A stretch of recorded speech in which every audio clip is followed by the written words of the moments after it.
Hey everyone, Trisha here. Buckle up, because I'm about to share a bumpy ride through a chapter of my life that ended in a recent divorce. Yes, I'm 30 and fresh out of a marriage with my ex-husband Jacob. Let me paint you a picture of our living situation, because it was kind of like living in a sitcom gone wrong, and played a major role in how things unfolded. Picture this. It wasn't exactly the penthouse suite, but it was our reality. Just me, Jacob, and his mom, Cathy, all squeezed under one roof. Now, I know what you're thinking. Living with a mother-in-law. That's never a recipe for success. Well, in our case, it wasn't exactly a choice. Let's just say we weren't exactly rolling in dough.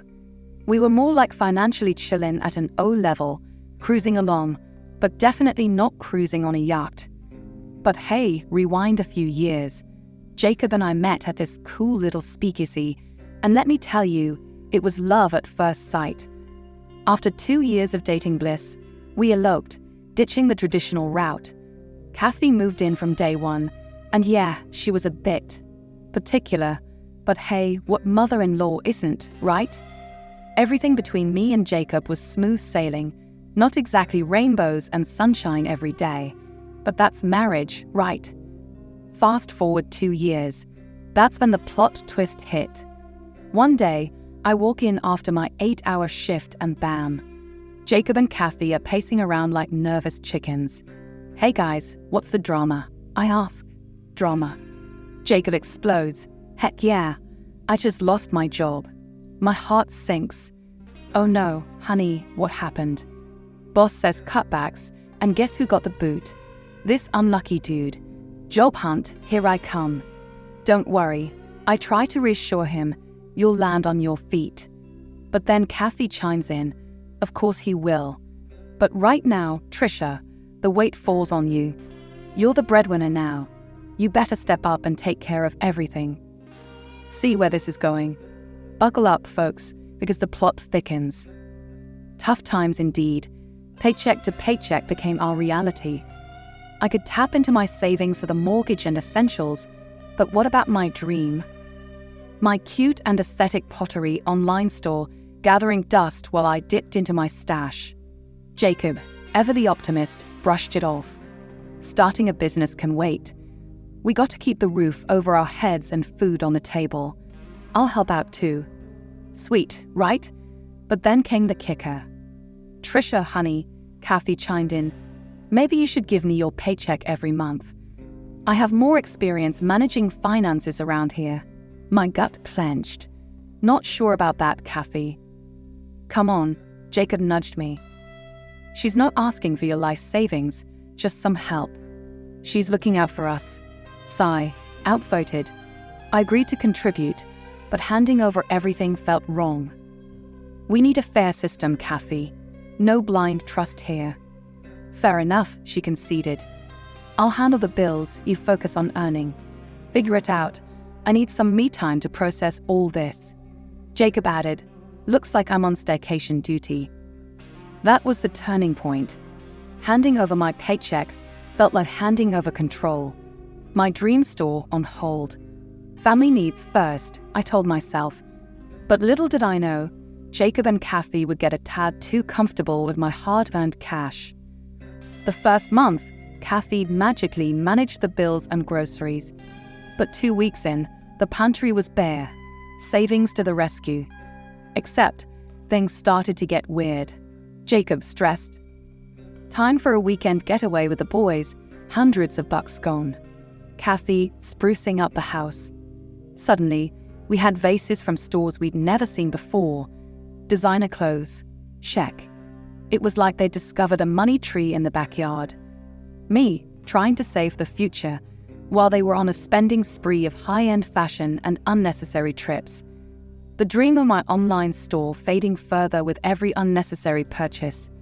Jacob, during this whole tough times business. Let's just say he wasn't exactly hustling for a new job. It was like he'd traded his resume for a permanent lounge chair. No struggling, no applications, just basking in the sunshine of not working. At first, I played it cool. Everyone needs a breather after a job loss, right? But weeks turned into a month, and my patience started wearing thinner than my bank account. Bills weren't paying themselves, and my dreams were gathering dust alongside my savings. So I decided to have a friendly chat. "Jacob, we need to talk." "Job hunt? Still waiting for that." He shrugged, beer can in hand. "Relax, babe. My savings are like a magic money tree, right? We'll figure it out." "Easy for you to say," I sighed. "Well, I'm footing the bill for your buddies and Cathy's shopping sprees. Maybe she can, tighten her belt a bit too." His eyes narrowed. "Don't get all high and mighty just 'cause you bring in the dough. I'll get a job when I'm good and ready. Stop bossing me around." "Look," I pleaded, "my dreams matter too. This isn't just about my passion, it's about our future. My business could take off, improve things for everyone, not just me. But with this money drain, my future feels cloudy. Can you please, for once, put in some effort?" He scoffed. "Spare me the drama, Trisha. You can't even handle us. How you gonna handle a business? Maybe your foolproof plan wasn't so foolproof after all." "It's not about being perfect, Jacob," I said, my voice trembling. "It's about trying. We're in this together, remember." He waved me off, returning to his TV show. "Don't need a lecture from you, lady. This ain't your house. Now scoot. Let me enjoy my unemployment in peace." Another month, another disappointment. Jacob's job hunt was stuck in neutral, and Cathy's shopping sprees were like a black hole swallowing my savings faster than a hungry hippo. Half of my dreams were gone, replaced by the ever-growing pressure of financial quicksand. Frustration gnawed at me, and things finally boiled over. "Trisha, honey," Cathy chirped, "we need to talk." "Uh-oh, not another talk." "Shoot," I sighed, bracing myself. "It's about the money. I cashed your check. Couldn't resist this amazing new sofa. It's practically begging to be in our living room, and the store is delivering it tomorrow. Stunning grey, you know." My jaw dropped. "Cathy, seriously? We can barely afford groceries, and you splurge on a couch. Reckless doesn't even begin to cover it." "But the deal was too good," she pleaded, batting her eyelashes. "And it's already on its way. Imagine the living room with this beauty." I closed my eyes, fighting back tears. "We didn't need a couch, Cathy. But fine, we'll deal with it. Just promise me, no more spending sprees. We have to be responsible." Responsible. That word felt like a foreign language in this house. Cathy's shopping addiction had sucked my savings dry, and Jacob was still AWOL from the job hunt. Our relationship was hanging by a thread, communication as thin as cobwebs. This wasn't just financial strain, it was a full-blown crisis. Months crawled by, each one sucking my savings drier. I pleaded with Cathy and Jacob, but they just shrugged it off, telling me to figure it out. They were happy to be blissfully unaware as long as the bills were paid. It was a tightrope walk, and I knew I had to make a gut-wrenching choice for the family. With a heavy heart, I sold our only car, not for a fancy upgrade, but for sheer survival. My paycheck barely covered groceries after the mortgage, let alone everything else. So I walked home from work, the car gone. "Where's the car?" Jacob demanded, noticing my empty driveway. "Sold it," I said, bracing myself. "You guys weren't exactly budgeting experts, and you told me to do whatever it took. Seemed like the right call." "Sold the car, without asking." Cathy shrieked. "Who gave you the audacity?" "Audacity, it was practical. Nobody used it. Except me." Jacob exploded. "Now I have to. What? Unacceptable. You're just a guest here, remember? My son's wife.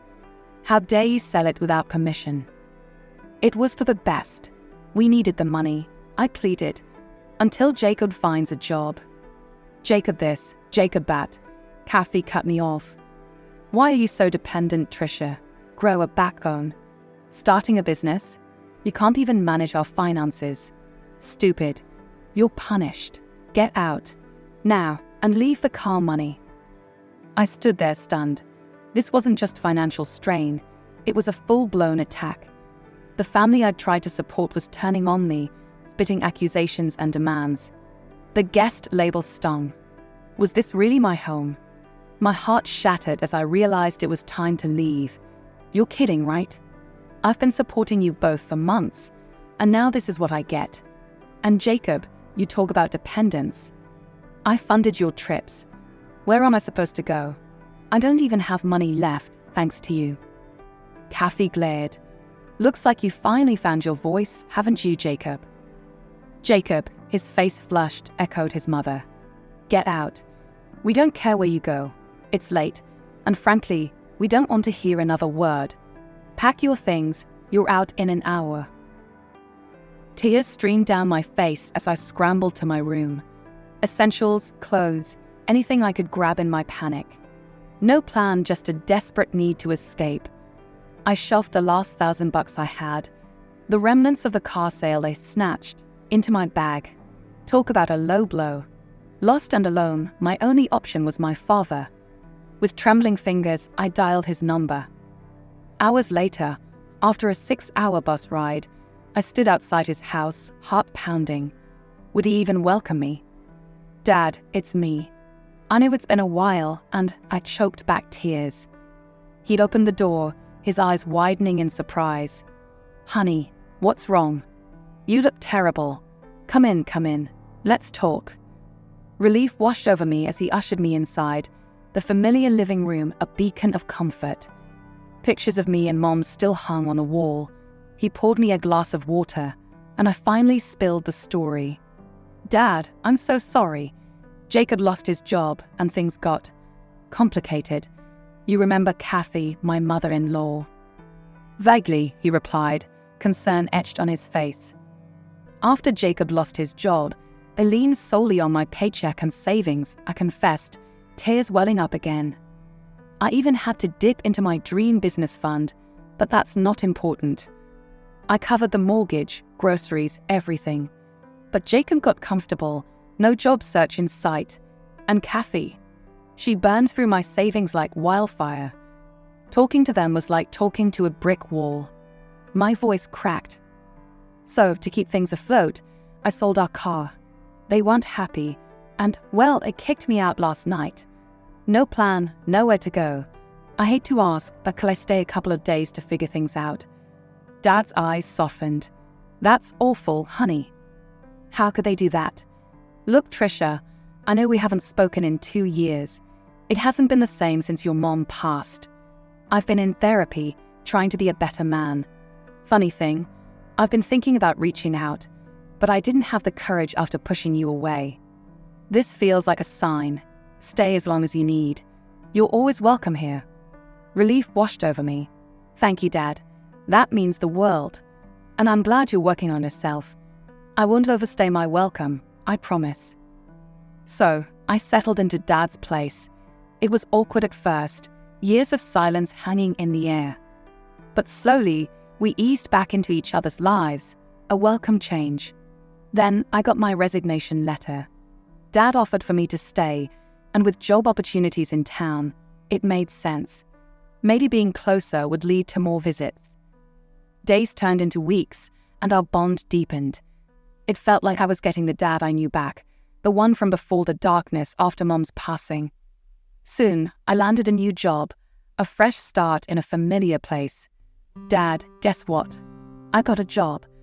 One of the places I interviewed with called. His smile was as wide as his heart. Honey, that's fantastic. I knew you could do it. I just wanted to thank you, I said, my voice thick with emotion, for everything. Your support this past month has meant the world. Always welcome, sweetheart, he replied, his hand resting gently on mine. Speaking of your dreams, remember that business venture you mentioned? Those pottery pieces were amazing. What if you stayed here, saved on rent, and I invested in your business? You could be making your dreams a reality within months. My heart skipped a beat.